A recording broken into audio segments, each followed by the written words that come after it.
How's it going, everyone? Sir Douglas here once again with a brand new video. And finally, you could say, we finally have football back.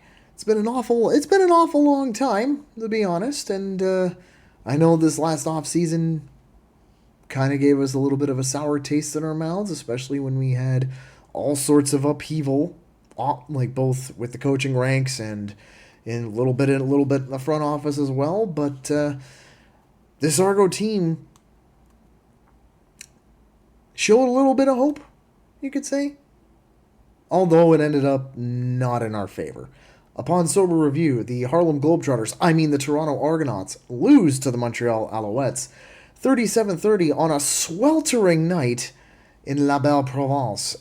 This was Chad Kelly's first professional start in 580 days. And he was going up, and it was also Mike Miller's first game as a head coach in the regular season.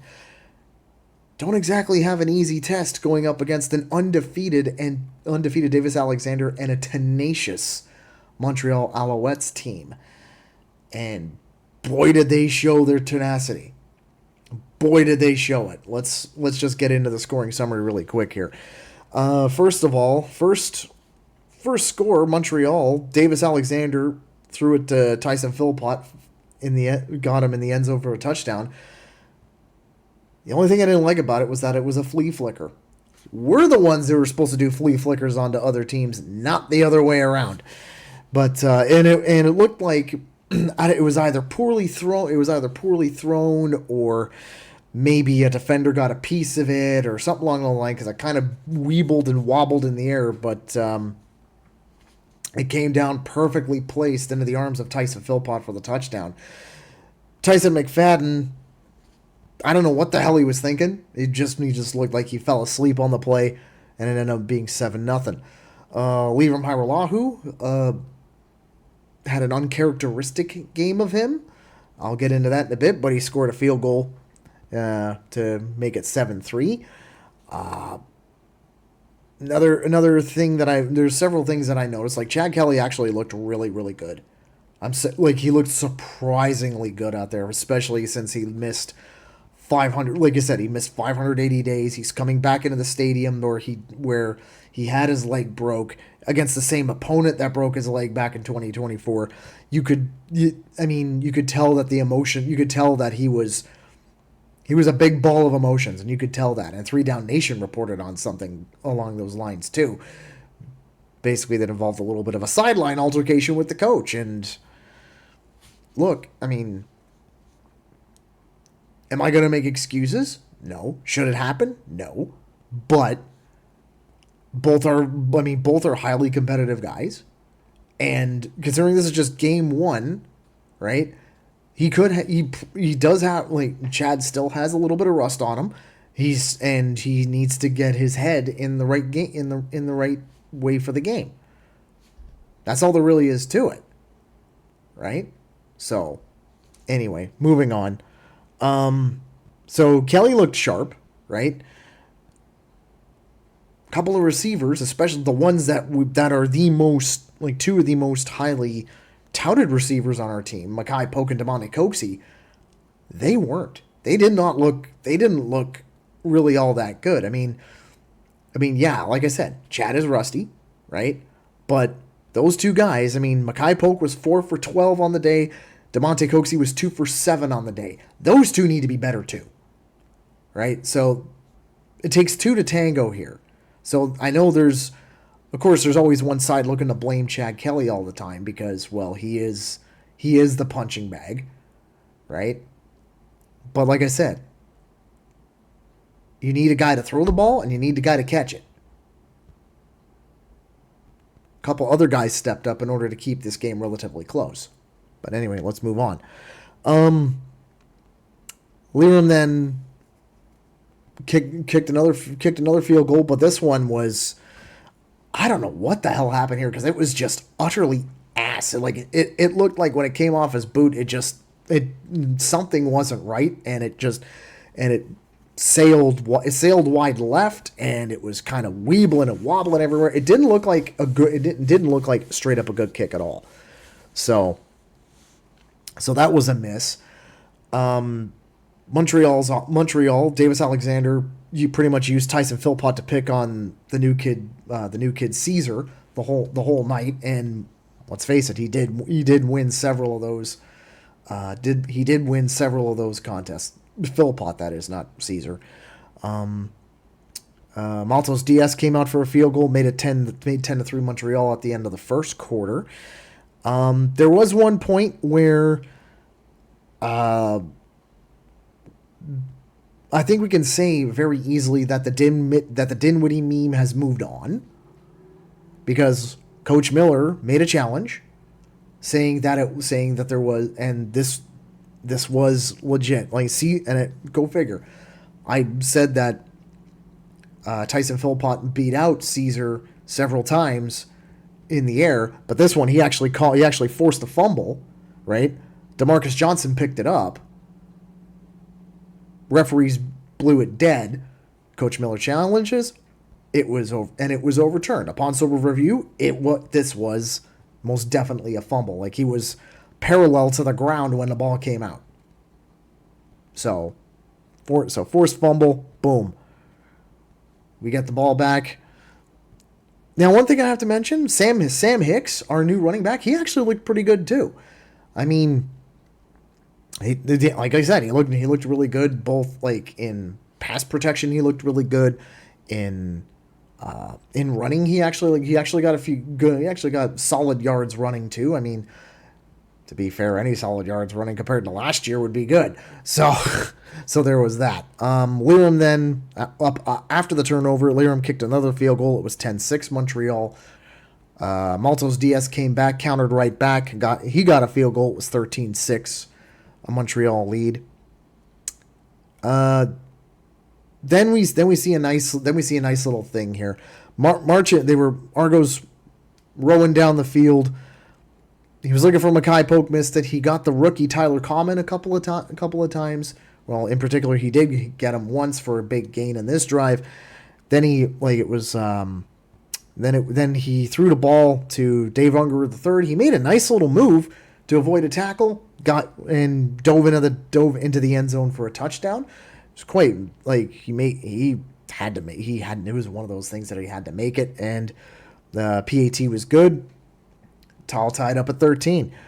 Then we see a punt single from Montreal, so it was 14-13, and then we see something that we know is kind of characteristic of Chad Kelly. I hate to say it. It was one of those things where I don't know what it is, but sometimes he likes to force throws. He likes to force throws sometimes. And what I mean by that is, like, you see it where he'll have a wide open lane to leg it out and get a first down and go and get back at the drawing board, come out with something else. Instead, he tried to force the throw into somewhere.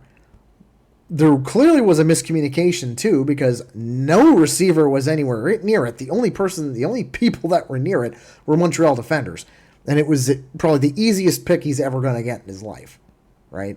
So I mean, yeah, you could tell, and I mean, once again, a little bit of frustration. That's also part of Chad Kelly's rust that he's got to go take a bath in WD-40 to fix. That went in. Then at that point, it was halftime. Montreal with a 1-point lead. Honestly, not bad considering the way the Argos were last year. That's not bad. Start of the third, we saw something super, super nice. Chad Kelly found Kevin Mittal wide open. Easy as you like. Easy peasy touchdown, right? PAT is good. Toronto now with a 20-14 lead. Then of course Janarian Grant, whom I thought last year might have been working hurt a little bit, but this year he had an excellent punt return for 50+ yards. That is the Janarian Grant that we all know and love. That is the Janarian Grant that we want to see more often than not. And then it was here. Then we see another. So that led to another field goal attempt for Liram Hairolahu. He missed another one. But this one was one of those. This one was one of those things where it looked like me. It looked like me when I'm playing Madden and I'm using the thumbsticks to try and kick field goals, where it'll just go twing. It'll just spear off in a completely odd direction. Like, why? That's not where I was kicking. I was kicking straight ahead. Turns out this is one of those things where John Haggerty needs to be better at holding here. And we know he can be better at holding. He's been doing it for several years. But in this case, the laces were in. And I'm like, well, fuck me running. Like, this is like Ray Finkel type shit. Come on, man. You guys know better than that. Okay? You guys know better than that. Anyway, the ensuing Montreal drive, we saw a very close call here where Davis Alexander threw it to Tyler Snead. It caught Snead in the face. It caught him like square in the helmet in the end zone, and it was an incomplete pass. Thankfully, he was wide open. I mean, this should have been this. If this were say like mid-season, that's a touchdown, no doubt about it. That's a touchdown if this were mid-season. Then we actually saw some good defense as well from both Benji Franklin and Robert Priester. he laid in a massive hit on a Montreal guy that caused an incomplete pass. It was, and I mean, like I said, it was one of them. It was one of those beautiful bone crunching ones that you see. Maltos Diaz came back out, another field goal for him. 2017, Toronto still leads. Next drive, we see Chad Kelly start taking some big hits, but oddly enough, he was still making plays despite getting smacked 7 ways from Sunday. That point, third quarter ended, still very close.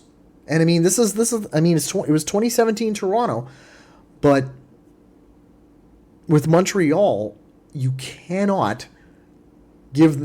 really shouldn't be giving them any leeway at all, because like I said, they are a very tenacious team. Incredible. They will not give up. And you saw that in the fourth quarter where one side showed their tenacity and the other side had a comedy of errors that cost them the game, to put it bluntly. Let's move on to the fourth quarter now. So Liram Hairolahu, once again, another field goal for him. This one shaved the paint off the post. Still good, though. It was a 23-17 Toronto lead. At one point, I saw the defense trying to go after Davis Alexander. So they sent, I think it was like 4 or 5 guys. And I counted, it was like a solid 7 to 10 seconds, and they couldn't get to him. Full credit to Montreal's offensive line there, and full discredit to Toronto's defensive line. How the hell 7 seconds and you still couldn't get to him? Come on, guys. You know you can be better than that, right? And with that, Montreal marches down the field. Dustin Crum the Conqueror comes in. Short yardage touchdown. PAT was good. 24-23 Montreal on that drive, and it was Davis Alexander. He was picking on Caesar again, as quite frankly you should, right? If you're in this scenario. As we see the quarter carry on, Kelly's emotions continue getting the best of him. But then we see disaster on a Toronto punt. This was the TSN turning point. This was also the dagger, right? Ultimately, blocked punt. 2 players completely untouched to get it Haggerty as they blocked it. 2, not 1, 2. What is going on, guys? The special teams unit the cover unit's been great all day. Kicking has been suspect, and now we see this. It's like, what are we doing? What is going on here? But ultimately, like I said, blocked punt, PAT good. Montreal now leads by a significant amount. Ultimately, though, like I said, Montreal wins the game. But there was, oh boy. This was just some wild stuff right in the final 3 minutes. It was wild. Argos get the ball. It's a 2-and-out. Kick the ball away. Montreal gets the punt back. They fumble it. Argos recover. However, they did nothing on that drive. Turnover on downs. It took one play. And once again, Davis Alexander to Tyson Philpott. Once again, it was Tavares McFadden completely lost on the play. This time it was someone who should have known a hell of a lot better. Someone who did not have a good game. Prances into the end zone. Philpott prances into the end zone. 37-23 Montreal. But you think the Argos rolled over and died? No, they actually turned it into a fighting chance, turned certain death into a fighting chance to live. Argos run tempo and they claw a touchdown back when Kelly found Tyler Common in the end zone. Extra point was good. 37-30 now. That's ultimately the final score. However, the onside kick. Montreal recovers, takes the knee, and escapes. Right? Escapes like Peter Griffin in a chicken fight. Okay? So, and now I know there's a lot of people that are thinking that are going to be not happy, obviously, with the result, as you shouldn't be. It's a loss, right? But I think there's still a fair bit of hope here with this team. There really is. I mean, Chad Kelly looked good. Sam Hicks looked good. Tyler Common had a great game. Kevin Mittal had a great game. Obviously, the defense needs a little bit of tuning, right? Because you had Tavares McFadden who didn't have a good game. Yeah, the defensive line didn't have a good game. The linebackers had a surprisingly good game, though. I thought the linebackers, Cameron Judge, Isaac Darkangelo, Darius Pickett, I thought they played great. They were able to keep Travis Tice in check. They kept Montreal's running attack to roughly about the same as the Argos running attack. They were able to contain Davis Alexander for the most part, but then again, he didn't really take the bait to run. He was able to do his reads and get the ball out because the offensive line kept our defensive line at bay the whole time. So ultimately, in the end, there's still hope. To me, I'm still thinking this team is gonna, sure, this is only game. Okay, here's the thing. This is only game number 1, right? But I don't think that this team is going to rest. This team is going to not rest on this. They're gonna get better. It's one of those teams. The Argos are one of those teams that are gonna get better, right? So, I think personally that Toronto is going to, like I said, Toronto's going to get better, right? Chad Kelly's going to get his head further in the game. The defense is going to get better. To me, this played it was an ugly game for both sides. Both sides let out more than 450 yards passing. Both sides did that. So, even though I felt we needed to win this, a 7-point loss isn't terrible. As long as the Argos can improve on this result, I honestly think that this will not be indicative of what the season is going to be. That's how I feel about it. Anyway, That's all I've got for this one.